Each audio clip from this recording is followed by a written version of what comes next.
लिखा हुआ है, क्या आप उसे एक झटके में पढ़ सकते हैं?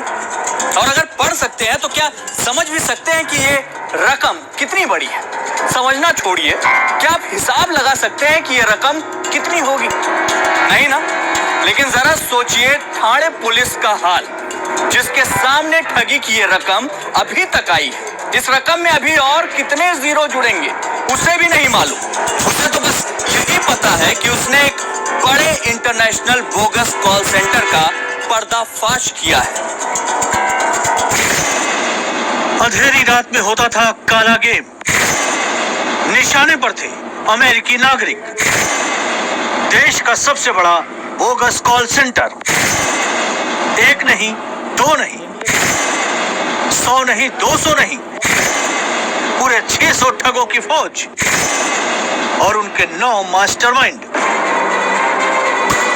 मुंबई के पास ठाणे में बनी इस बिल्डिंग के इस बंद दरवाजे के पीछे जो कहानी छुपी हुई थी, उसका खुलासा सुनते ही मुंबई पुलिस के अदना से लेकर आला अफसर तक दौड़े दौड़े चले आए। पुलिस के अफसरों ने अलीबाबा की कहानी में 40 चोरों का किस्सा तो सुन रखा था, लेकिन जब वो यहाँ पहुंचे तो उनके सामने थी पूरे 600 ठगों की फौज।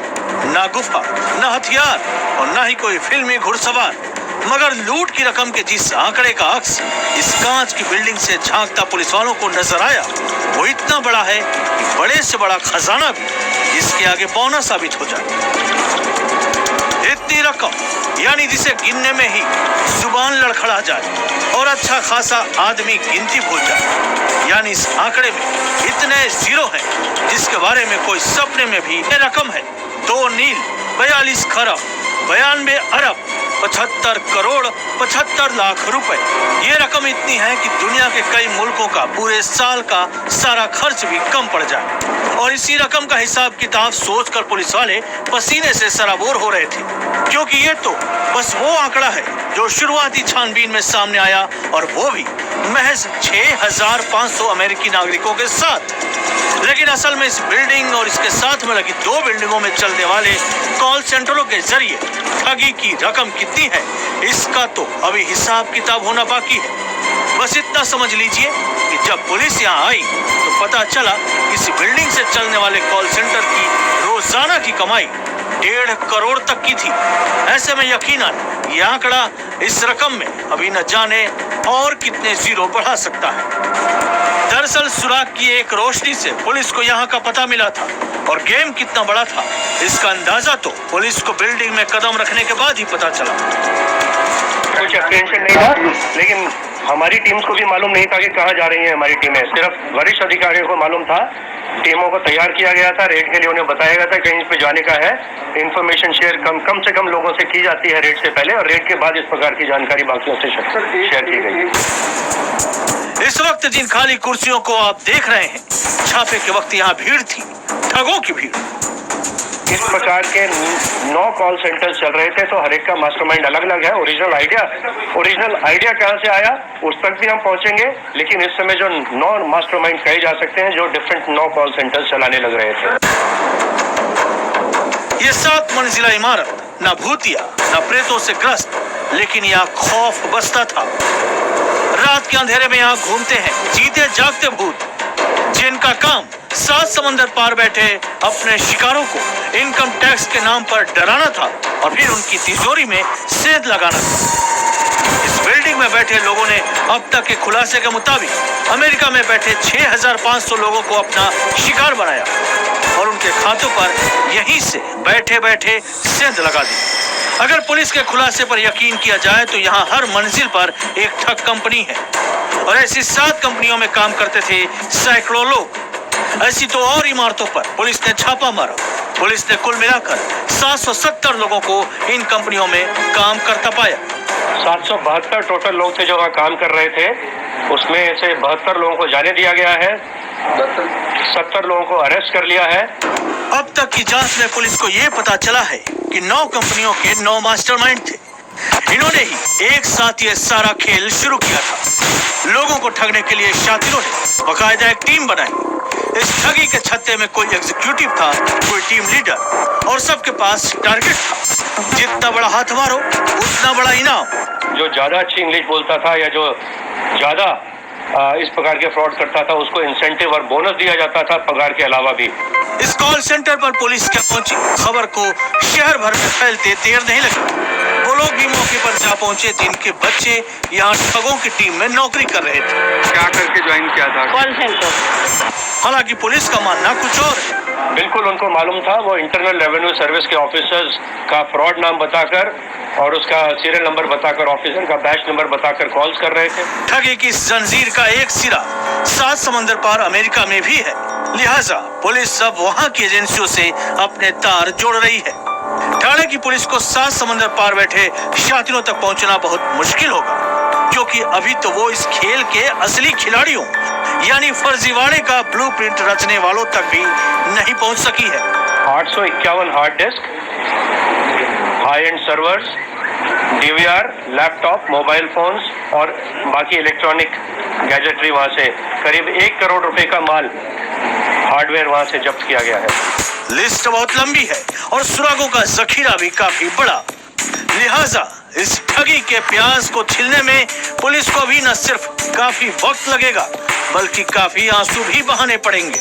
मुंबई से अफजल के साथ अभिषेक, IBN 7। जी हाँ, हर रोज की आमदनी 1 करोड़ 30 लाख है ना गजब का घोटाला। करीब 1 साल से चल रहे इस गोरख धंधे में इसके मास्टरमाइंड ने इतनी कमाई की है कि आपकी गिनती खत्म हो जाएगी, लेकिन इनका कमाया धन आप गिन नहीं पाएंगे। आइए अब आपको बताते हैं कि आखिर ये गोरख धंधा करते कैसे थे, यानी क्या थी इनकी मॉडस ऑपरेंडी।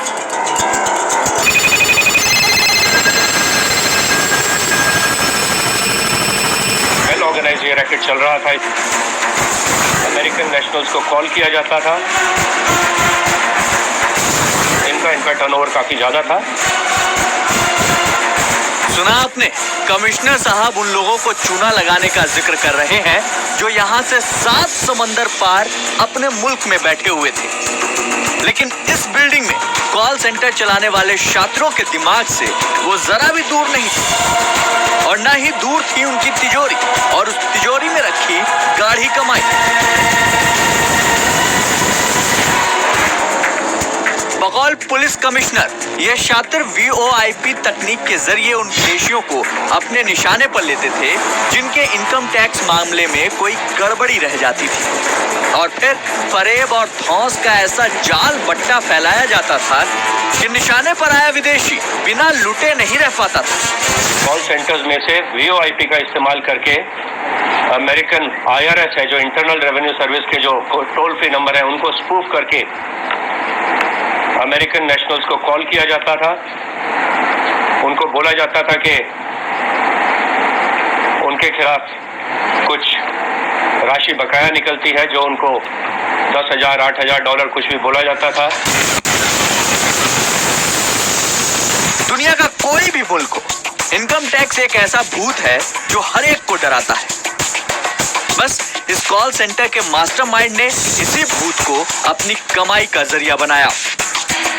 इस कॉल सेंटर के एक कंप्यूटर से एक शिकार को करीब 100 कॉल जाती थी और बातचीत का लहजा ऐसा होता था कि शिकार को झांसे में आने में ज्यादा देर नहीं लगती थी, और एक बार जो डर गया समझो फंस गया। कुछ भी बोला जाता था और अगर वो तुरंत पे नहीं करेंगे तो कुछ ही मिनटों के अंदर या आधे घंटे या 1 घंटे के अंदर वहां पर पुलिस और इंटरनल रेवेन्यू सर्विस के लोग पहुंच जाएंगे और उनको अरेस्ट कर लिया जाएगा, उनकी प्रॉपर्टी जब्त कर ली जाएगी। तो इस प्रकार से डरा धमकाकर पेमेंट करवाई जाती थी, अपने खाते में जमा कराया जाता था।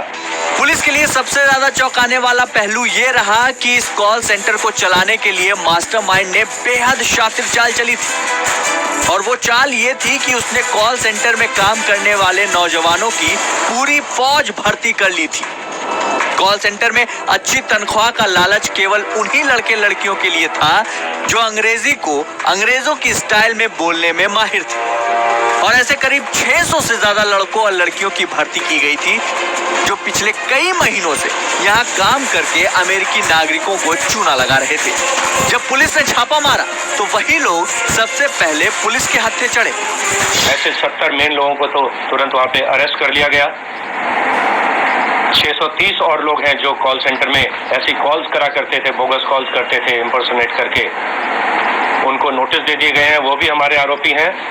और 70 लोग जिन्हें अभी ट्रेनिंग दी जा रही थी, जिन्होंने अभी तक जिनका रोल नहीं था अभी तक, ऐसे लोगों को जाने दिया गया।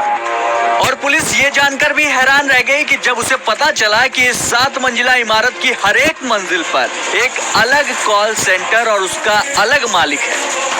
इतना ही नहीं, पुलिस को जब ये पता चला कि इस कॉल सेंटर की रोज की कमाई का आंकड़ा 1 करोड़ से 1.5 करोड़ के बीच का है, तो उसके भी पसीने छूट गए। रिसेंट समय में इस प्रकार के जो फ्रॉड हो रहे थे अमेरिका में इंटरनल रेवेन्यू सर्विस के नाम से, वो लगभग 400% उनमें बढ़ावा हुआ था ऐसे कॉल्स में, और लगभग